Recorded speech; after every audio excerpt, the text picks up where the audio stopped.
بسم اللہ الرحمن الرحیم۔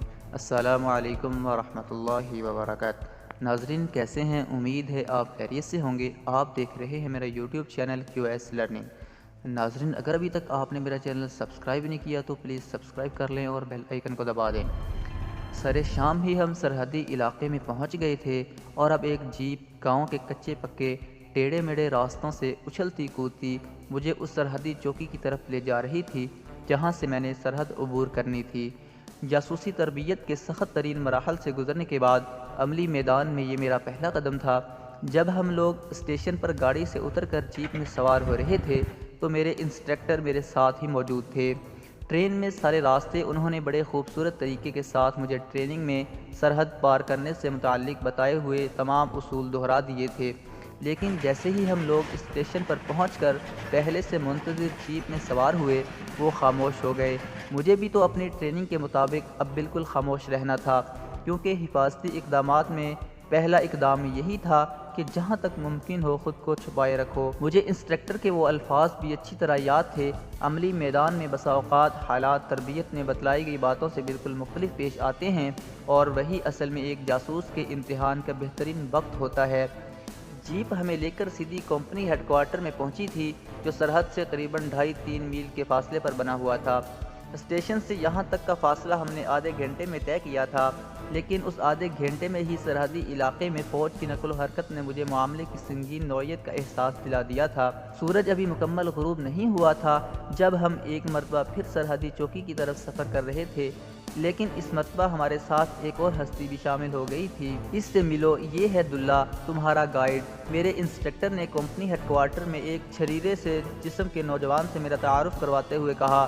جواب میں نے کچھ نہ کہا، اور دلے کو امید بھی یہی تھی، کیونکہ وہ اس بزنس میں کافی پرانا تھا اور جانتا تھا کہ اپنے ساتھی کے متعلق کوئی بھی اطلاع جاننا قانوناً جرم ہے اور خود اس کا ساتھی اپنے متعلق کبھی سچ نہیں بولے گا۔ میں صرف مسکرا کر رہ گیا۔ میں نے اس سے ہاتھ بھی نہ ملایا تھا، مبادن وہ میری انگلیاں ہی نہ گن لے۔ اصل میں انسٹرکٹر صاحب کے سامنے میں کم از کم ایک ہونہار شاگرد کا کردار ادا کرنا چاہتا تھا، ایسا ہونہار اور لائق شاگرد جو اپنے استاد کی معمولی باتوں کا احترام کرتا ہو۔ اپنے گائیڈ پر شک کرو، ممکن ہے وہ ڈبل ایجنٹ ہو۔ ہر جاسوسی کی تربیت حاصل کرنے والے کو سب سے پہلے گائیڈ سے متعلق یہی بات کہی جاتی ہے۔ دلہ ہمارے آگے آگے جا رہا تھا، میں اور انسٹرکٹر صاحب پیچھے پیچھے۔ میں نے بھارتی دیہاتوں والے کپڑے پہن رکھے تھے۔ دلہ ہمارے آگے آگے جا رہا تھا اور میں اور انسٹرکٹر صاحب پیچھے پیچھے۔ میں نے بھارتی دیہاتوں والے کپڑے پہن رکھے تھے اور اپنا حلیہ بالکل سکھوں جیسا بنا رکھا تھا۔ میرے انسٹرکٹر کے اس وقت کیا جذبات تھے! وہ اپنے شاگرد کو پہلے مشن پر روانہ کر رہا تھا، اس کا اندازہ کچھ میں ہی کر سکتا تھا۔ پوسٹ تک پیدل چلتے ہوئے وہ مجھے اس علاقے کی تفصیلات بتاتے رہے جہاں سے میں نے سرحد عبور کرنی تھی۔ سرحد عبور کرنے کے بعد آنے والے پہلے گاؤں کا نام پکی سڑک کہاں ہے، ان کی سرحدی چوکی کی طرف ہے۔ عموماً BSF Indian border security force والے کس علاقے پر زیادہ نظر رکھتے ہیں؟ محفوظ راستہ، راستے میں آنے والے ندی نالے، ان کا محل وقوع، آبادی سے متعلق معلومات، گردوارے اور مندر کی نشاندہی، تھانے کا اتا پتہ، اسمگلروں کے راستے اور دیگر باتیں۔ میرے ذہن میں علاقے سے متعلق تمام جزیات نقش ہوتی جا رہی تھیں۔ پوسٹ سے کچھ فاصلے پر ہم رک گئے۔ غالباً ان لوگوں کو ہماری آمد سے پہلے ہی باخبر کر دیا گیا تھا اور اب ایک انسپکٹر 2 سپاہیوں کے ساتھ میرا منتظر تھا۔ اس سرحدی پوسٹ پر ایک کچے مٹی سے بنے ہوئے کمرے میں لالٹین کی ہلکی ہلکی روشنی میں ایک مرتبہ پھر میں اور میرے انسٹرکٹر صاحب ایک بڑے سارے نیلے سے رنگ کے نقشے پر جھکے ہوئے تھے۔ مجھے اپنا ٹارگٹ سرخ پینسل سے ایک گول دائرے کی شکل میں دکھائی دے رہا تھا۔ جب ایک حوالدار چائے لے کر وہاں آیا تو ہم نقشہ سمیٹ چکے تھے۔ کمرے میں ہم دونوں کے سوا کوئی اور نہیں تھا۔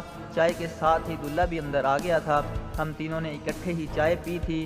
اسی اثناء میں پوسٹ پر مغرب کی اذان ہو گئی اور ہم وہیں ایک خالی قطع زمین پر بنائی ہوئی مسجد میں نماز پڑھنے لگے۔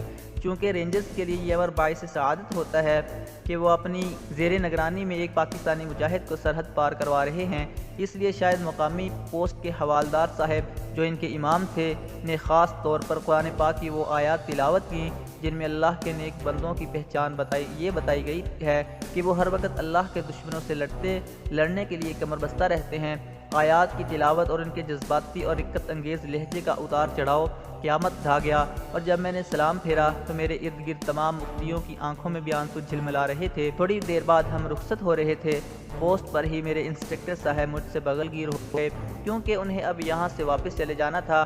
خدا حافظ بیٹے، اللہ نگہبان۔ انہوں نے مجھ سے صرف یہی کچھ کہا جب وہ دلہے سے گلے مل رہے تھے۔ ان کا صرف ایک فقرہ مجھے سنائی دیا، دلہے میرے شیرے کا خیال رکھنا، خدا حافظ۔ میری طرف دوبارہ دیکھے بغیر وہ واپسی کے لیے گھوم گئے۔ مجھے معلوم تھا کہ اب وہ میری طرف نہیں دیکھیں گے۔ بہرحال ہم دونوں میں ایک جذباتی وابستگی ہو چکی تھی۔ ہم نے 6 مہینے ایک دوسرے کے ساتھ بہترین دوستوں کی طرح گزارے تھے۔ وہ میرے استاد سے زیادہ میرے والد اور اس سے زیادہ دوست تھے۔ آج تک کے لیے اتنا ہی۔ آگے کی سٹوری جاننے کے لیے ہمارے چینل کو سبسکرائب کر لیں اور بیل آئیکن کو دبا دیں۔